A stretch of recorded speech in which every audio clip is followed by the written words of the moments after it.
Hey guys, welcome back to Rice Squad. Today we're continuing on the progress with the Eclipse and tearing apart the interior. Yeah, as you guys will see, we're going to tear apart the interior. We're probably going to save the hatch though, because we want to figure out where the leak is coming from. So, you know, fun stuff there.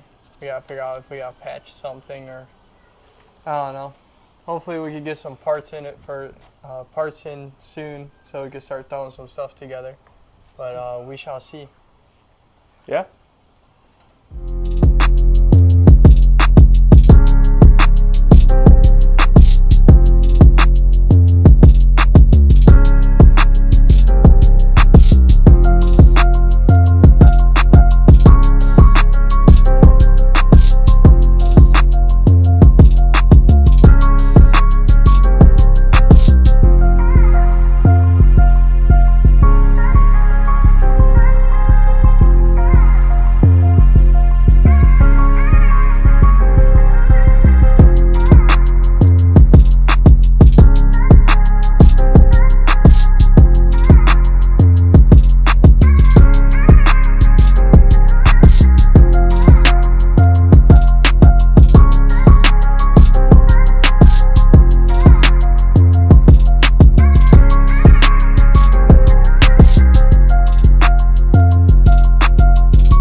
For today, I know this isn't the best paint job, but it shall do.